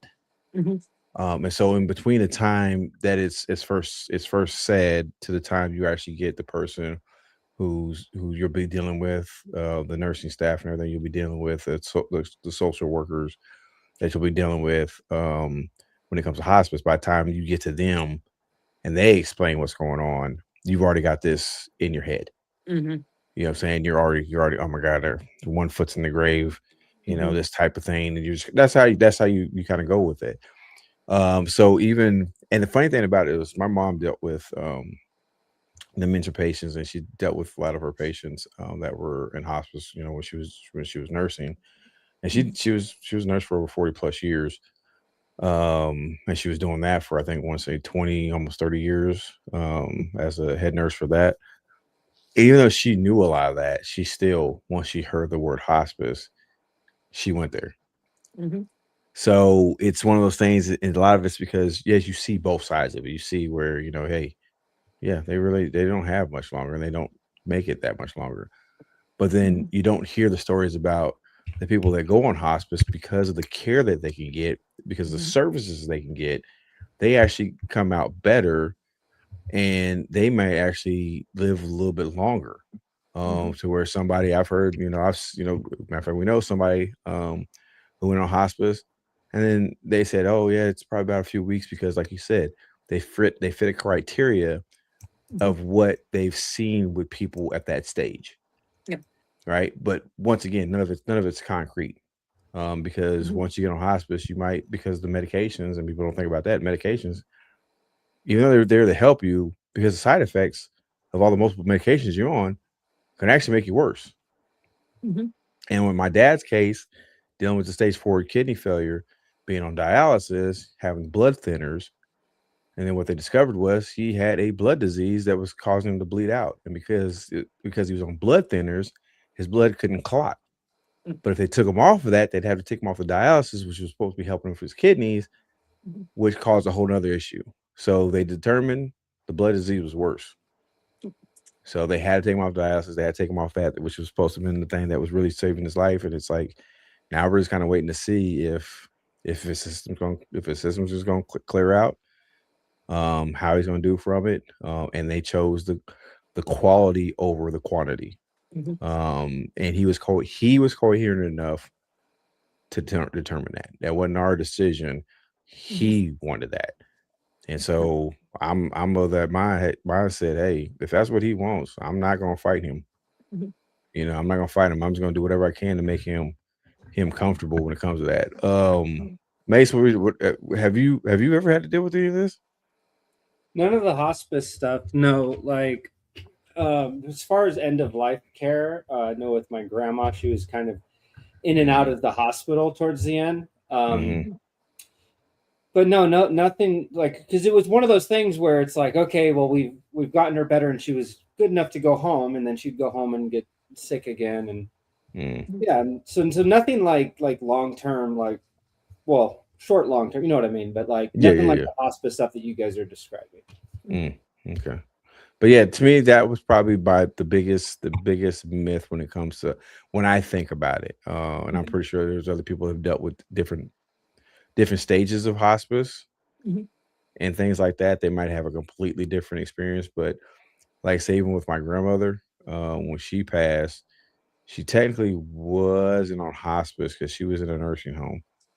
You can be on hospice in a nursing home. Yep. Yeah. And I mean, I don't, to be honest, I said that, but I honestly don't know, because unfortunately for my family at that time, they didn't tell the kids a lot. We were grown. All of us were grown. They still didn't tell us a lot. Right. So we really didn't know everything that was going on with her. We knew she was sick. And like when I came in, you know, I talked to her. She knew who I was. She called me by my name. So, you know, I saw that, and then I was last of the grandchildren to get to her because I was living in Wichita at that time. They were living in Independence. And I left because I had to take because my car was in the shop. I had to take my wife's car back to her. And I left after I was there for about 30 minutes or so. Gave her a kiss, told her I loved her. And I looked at her and said, "Hey, it's okay." And she looked at me and said, "Okay, baby." And I left, and I wasn't gone 30 minutes. And my mom called me and told me she had passed. So my mom was like, it looked like she was just waiting to see me. My grandma and I were very close. That was my best friend. That woman definitely by far knew me better than anybody else. And we spent a lot of time together. She lived across the street from the high school. So when she started to get sick, I actually ended up moving in with her. And so I lived with her for quite some time, pretty much from my sophomore year all the way up to my junior year. You know, so during the week I'd stay with her. On the weekends I go home. Because me, hey, high school's right there, right across the street. Shoot, I could sleep in a little bit longer. And have a home cooked meal every morning, breakfast. If I wanted lunch, I go over see her for lunch. I wanted you know, of course, dinner. I mean, I'd go there at dinner. So it was great. I loved it. And we spent a lot of time together watching Wheel of Fortune, Price is Right. You know what I'm saying? She's the one that got me hooked on coffee. You know, because we drink coffee. You drink coffee morning, noon, and night. So it didn't matter. So it was great. I enjoyed it. I love those times. I would never exchange anything for those times. Yeah, it was spent with her. So yeah, so it's like real crazy, you know, dealing with this stuff. So like I said, to me, that was my biggest thing. Were there any other like stigmas that you've heard or dealt with when it comes to hospice? Yes. The big one is the medication. Okay. You know, I've gotten so many times I've heard, well, I don't want my family member, my loved one, to get the morphine because what happens if they overdose? What happens if they become addicted? Well, okay, if they're on end of life and they're getting end of life cocktail, which is typically morphine, Ativan, and atropine.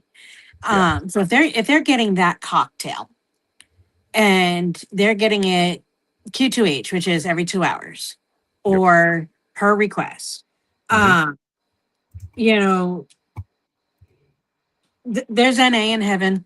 I swear by it. So, you know, at that point, again, you have to look at quality over quantity. And since I've been in healthcare, I have not been afraid to have these conversations with my loved ones. I know what my parents want. I know what Jeff wants. They all know what I want. You know, I know what my kids want if they're ever in that situation. You know, both me and my mother are on the same page. Like, dope me up. I don't care. I don't want to know anything. Just snow me out. Let me drool on myself. I don't want to know anything. So. I'm the same way. Sure. Let me really go out. You know what I mean? Right. So, make it like Woodstock. But having those conversations while people are nowhere near that and having a living will on record, and having advanced directives on record, you've already chosen your choices and not putting it on your family to make those choices for you. Yeah. Because we never know, you know, we could walk down the street and get hit by a bus. Yeah. You know, and be a vegetable back in the hospital room. We don't know that, you know, our time is our time, right? But having those advanced directives in place, like I said, that just solves the problems of fighting over, well, they would have wanted this, they would have wanted that, they would have, no, pull the damn plug, you know, snow me out and let me do my thing. Right. But as far as the medications, like especially doing home hospice, because some people want to pass at home. Some people want to go to a hospice house. Some people want to be in long-term care. However you choose to do it, the big thing with the medications is they are there to prevent the agitation, because there is such thing as terminal agitation. And terminal agitation can actually become very painful because everything is rigid and you have an anxiety attack that is physically painful. So we want to make sure that we're preventing that, staying ahead of the pain, because it's easier to stay ahead of pain than to chase it. If we're chasing the pain, we may never actually get you comfortable. So that's why when the doc says, okay, I want you to have, let's for example, I want you to have 2 milligrams of Dilaudid every 2 hours. There's a reason for that. But yes, anxiety attacks are definitely no joke. I have anxiety in general. Yeah, it's okay. Medication for that. But that's why advanced directives are so important, because it actually helps decrease the anxiety attacks of those that are around you.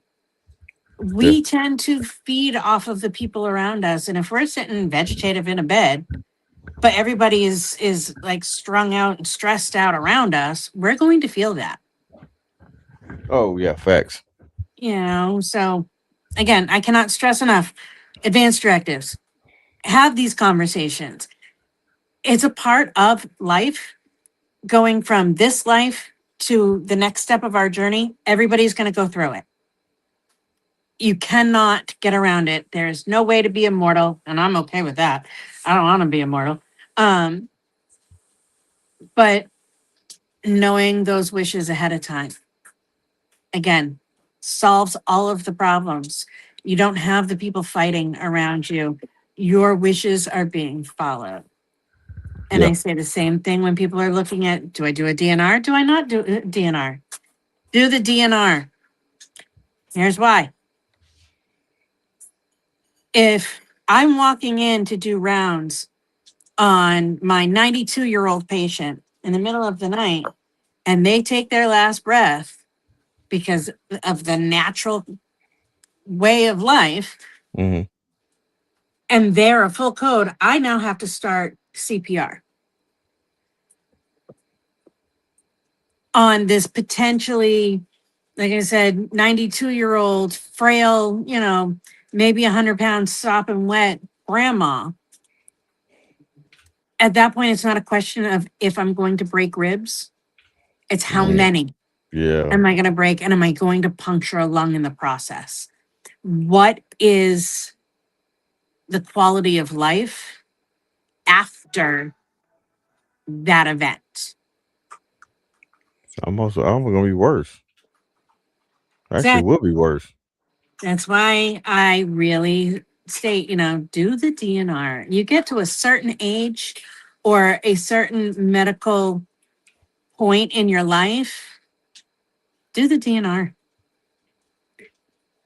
The only time a DNR can be overridden and not have really any consequence. I mean, you're covered under the Good Samaritan law if you were to do that and not know if somebody has a DNR, but if somebody's choking, because that's not a natural form of death. So if somebody's choking, you do the Heimlich, they go unconscious, you have to resuscitate them, you're actually covered. It doesn't count against anything with the DNR. But that's the only thing that overrides it. And I don't know about your state, but in my state, if somebody is not on hospice at the end of life and they were to pass away, even for natural causes, it still requires a police report for an untimely death. Yes, I don't know. I don't know what it is. I don't know. That's a good question. But I know we talk when you said, sometimes, we just don't know walking down the street and you get hit by a bus, isn't that? Well, I mean, perfect example. One of my army buddies, Mace. I don't think you ever met him. He was in Triple Deuce with me. His name was Rashard Collins, and Rashard's he's just a few years older than I am, but not by much. But anyways, he was also my co-host for the on the Birdman Sports Podcast, which was formerly known as the Hey Coach Podcast. Well, I just talked to him the week before. We were making plans to hopefully try to maybe link up sometime this summer, this and that, and found out that he died Saturday. As far as I know, he wasn't sick. There weren't any issues with him. I'm still waiting to hear, more information about what actually happened. But yeah, he died, and I just literally just talked to the man. And he worked in human resources. So I got a chance to get to know him very well, and he played with me on the Army basketball team. So we got to know each other real well. We were really good friends. And that hit me because it's like I literally just talked to him. Like, he wasn't sick. If he was sick, he didn't say nothing.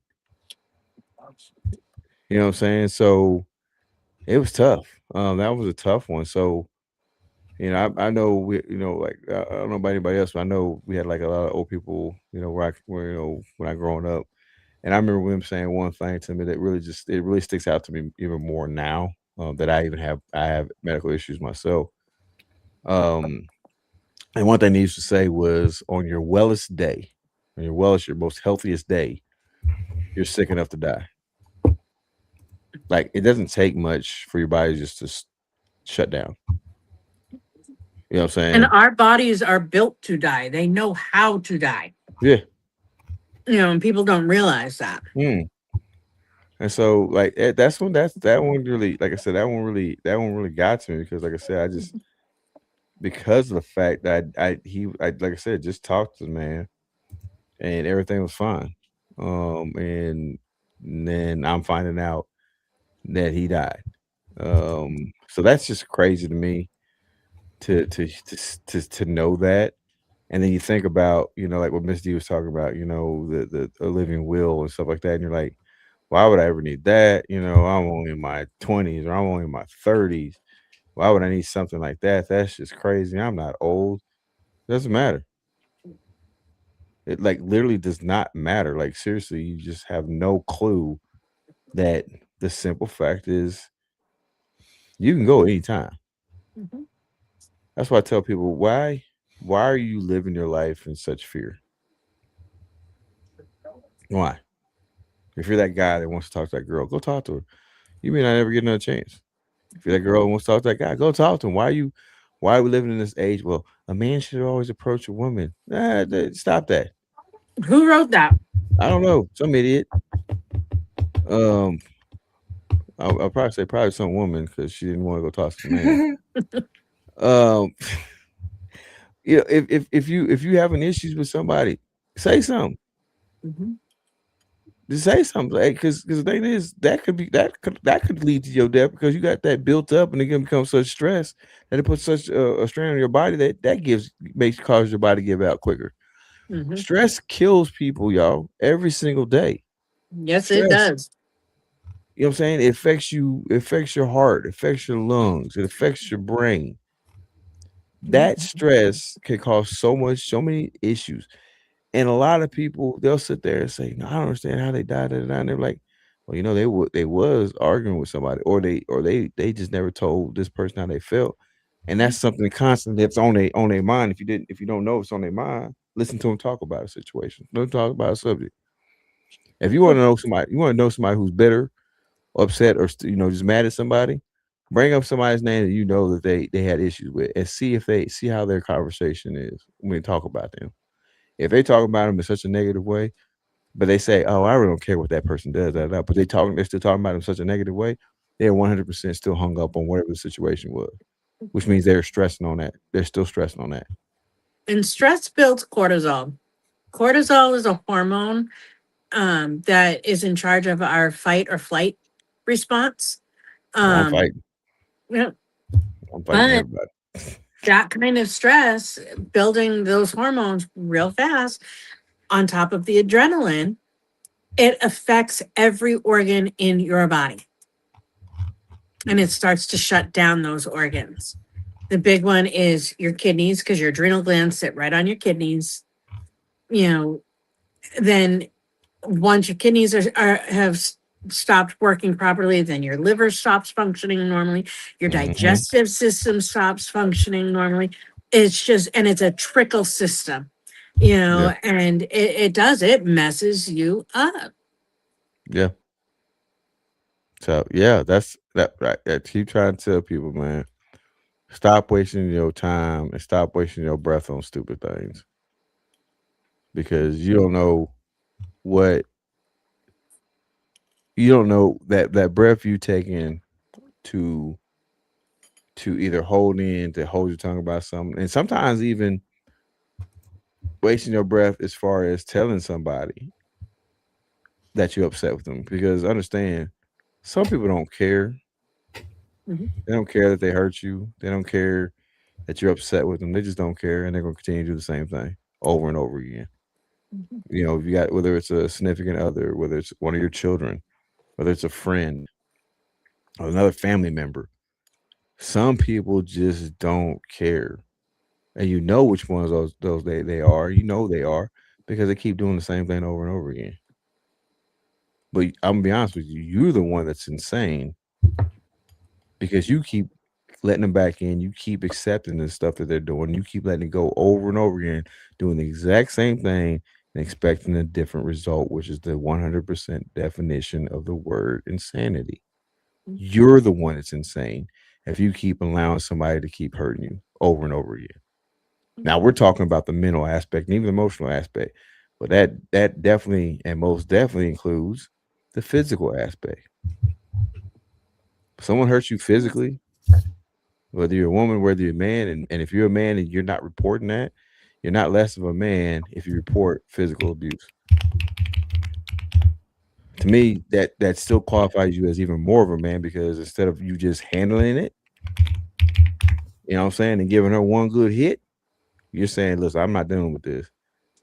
You know what I'm saying? And I'm saying, if you're one of them women that uses that man shouldn't hit women, but you up here, you hitting him and stuff, and you doing all this other crazy stuff, I'm telling you right now, you better knock that crap off, because you're gonna meet the right one of these days, and you're gonna be like, you know what? I'm gonna let you. I'm gonna be like Jesus. Strike me, I'm gonna turn the other cheek. But I'm gonna tell you one thing Jesus never said. He never said what's gonna happen after you hit that other cheek, and he never said he was gonna let you hit the other cheek either. I'll turn the other cheek. He but said, when "I'll I turn the other cheek, you better watch out for that." Listen, I slightly turn my cheek when I'm about to throw a punch. Yeah. I slightly turn when I'm about to throw a punch. You know what I'm saying? Like, Mhm. oh, okay. Let me turn this way, because I'm trying to tell you, Mhm. the good Lord never said what would happen. Don't let me go to church now for a minute. But the good Lord never said what would happen to you after I turn that other cheek. All right. So don't come over here thinking you won't get a free hit. No, you ain't getting no free hit. No, player. That first one is a warm up for me to let that blood boil just enough to wake up. No, I ain't gonna do that. I ain't gonna do that to you. Listen, we're gonna wrap this up. We're gonna wrap this. Because Birdman about to go to church on y'all. We about to go to street church here. We're gonna have to buy some street tacos and have street church. Oh, man, I just had strawberry shortcake, and now you're talking about street tacos. I'm just saying. Come on, I'm a fat girl. We like food. Hey, listen, I love it too. I'm a fat boy, so I love it too. Can I get an amen from the congregation? Can I get an amen from the congregation? Amen. There you go. Thank you. Hallelujah. We'll be passing around the collection plate later. Anyways, I'm broke. the pastor's cash app is not playing. Anyways, listen, I want to thank y'all for joining us for this episode. Like I said, it was kind of I'm not gonna say it was I'm not gonna lie. It was an impromptu type episode. Because like I said, things have been the way things have been. It's been kind of a little up and down, a little crazy. And like I said, I always appreciate everybody's understanding with us, as I'm going through this transition and everything else. So I definitely appreciate it. But this was a cool transition. We got to talk some craziness when it came to the military. And then we got to finish up with talking about some stuff that's relative to what I'm going through and a lot of other people have gone through. So it's good. It's cool. It's pretty good to have this. It's really fun to have this episode. And with that though, Tim, I do want to say if anybody ever has any questions concerning hospice, end of life, dementia, just message me. I may not always answer right away, but my DMs are always open. Whether it's on Facebook, whether it's on TikTok, whatever. Just say, hey, can we talk about this? I am more than happy to answer any questions that I possibly can, as far as that stuff is concerned, because I know it can be scary if it's not something that you're used to or you've gone through before. And that's what I meant by like breaking the stigma. It doesn't have to be scary if you know what the steps are and what is actually happening. So reach out and talk to somebody. And if your loved one is in hospice, they typically will know a death doula that can help with that transition. But I will say this, most hospice staff are phenomenal. I've never met somebody in hospice that I couldn't have a conversation with. Yeah, I agree. The ones that are taking care of my dad have been phenomenal.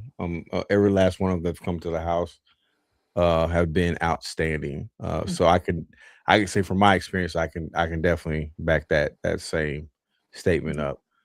Mace, what were your thoughts tonight's episode, whatever episode, this episode? It was pretty good. I like going down memory lane. Talking about, we could talk stories about the military for days, Jesus. Man. But yeah, it's also really insightful getting some more intricate, intimate details about how the hospice stuff works outside of just like the stereotypical idea of what we've seen in television. Oh yeah, don't even get me started on that whole television stuff. That's what had me shook the first time. Like, wait, what? I'm in there like, so are they going to stick the probe up? No, I'm playing. That's not what I saw. Anyways, and it's never lupus. Just saying. Yeah. All you House fans out there. Yeah, I love House. I freaking love House. Yeah, it's either lupus or MS every episode. Yeah. I was like, I remember watching it, and then like I think it was like 3 or 4 episodes in a row. It was the same. I was like, man, are there any other? Are we dealing with any other diseases now, or what's? Nothing else is going on? Like we ain't talking nothing. Like, does anybody have a hangnail? I don't know what's going on here. So I thought, man, I was like, man, MS and loop, man, those is just getting people. Mom's like, you realize there's other stuff out there other than those two. I said, well, not according to the house. Those are the big mysteries. Yeah, what are you talking about? Like those are like the baseline for everything, and then it branches off. So yeah, I don't know. I was confused. I watched a lot of Doogie Howser too.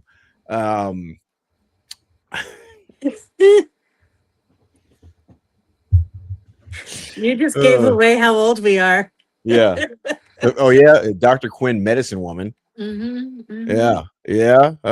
But, hey, that was my the original ER. Yeah, I had a crush. MASH. Yes, MASH. Yeah, I'm sorry. I'm sorry. You know what? We're not doing this. Anyways, people. That'll be another episode. Yeah.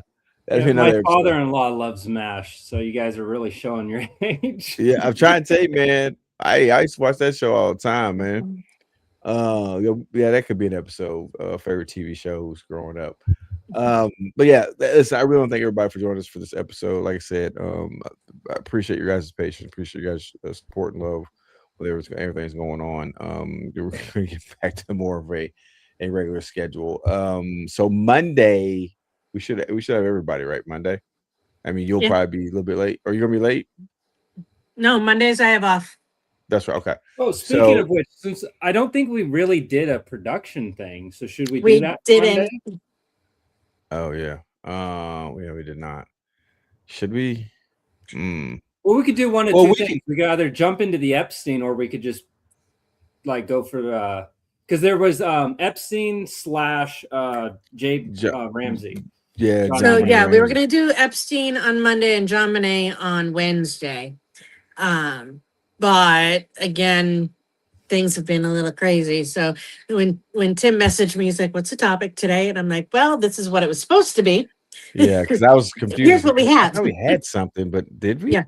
Yeah. Okay. So wait a minute. So were we at the end of Conspiracy Files? Mm-hmm. Oh wow. Okay. So wow. Okay. Oh wow. Okay. Dang. We need season 3. Yeah, we do. Okay. So, wow. Okay. So here's what we can do. There's a few ways we can handle that. Okay. We don't necessarily have to do a live production meeting per se, unless people just jump in and say, "Hey, where's the live production meeting?"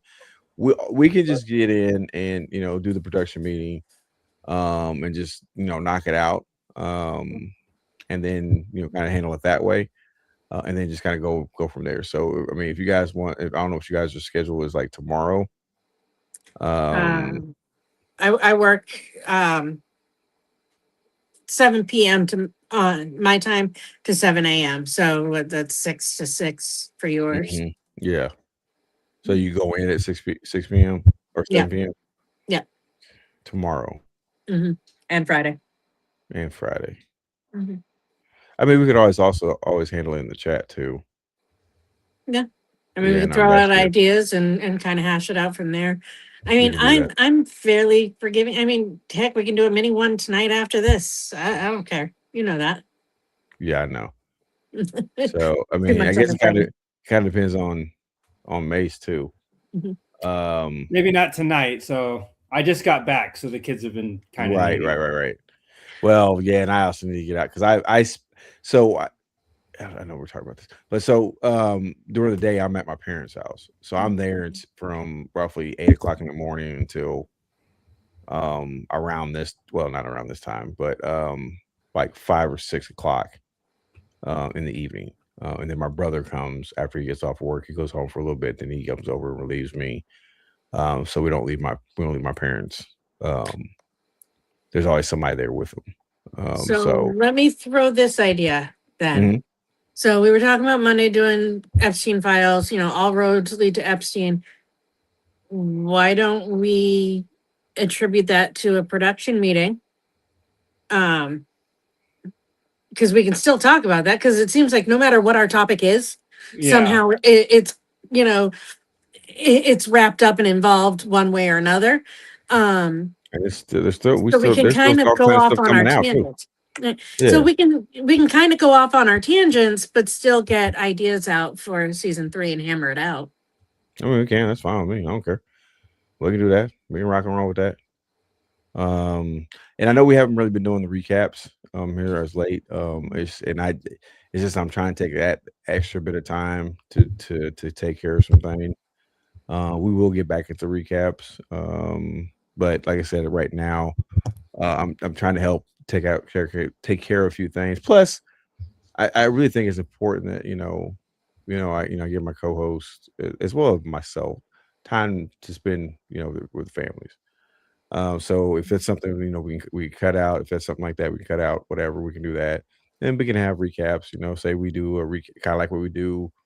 We do 3 episodes on and an episode off from Conspiracy Files. We can kind of do a recap, and just talk about a few episodes here and there, whatever. We'll figure it out. That's all I know is we'll figure it out. That's what we do. I got 2 excellent co-hosts, and I got a third one in the wings. Miss you, Bams. Yeah. So we will always figure it out. I'm not overly worried about that. Definitely appreciate that. Who the heck is that? What? Sorry, some notification popped up on my phone, and I didn't recognize what the heck it was. So that was just weird. Anyways, toodaloos. Anyways, appreciate you guys. Love you guys.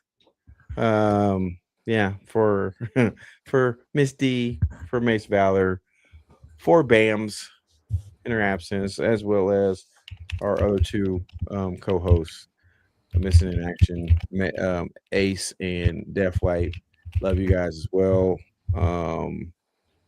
I want everybody. I hope everybody is doing well. Please take care of yourselves.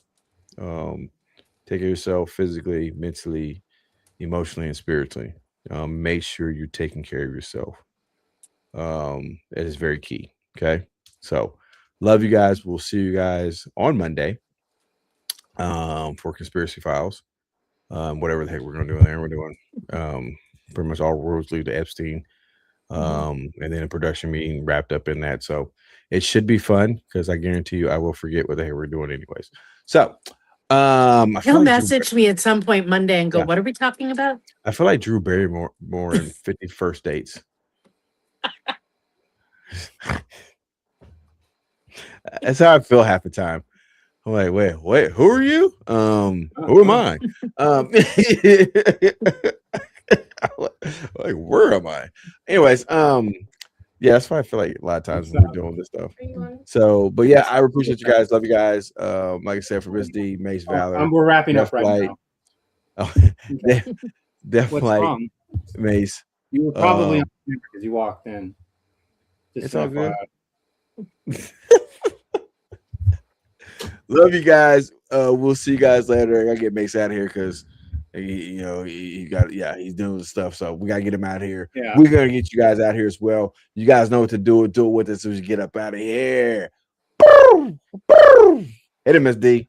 Caw. That's right. And we out.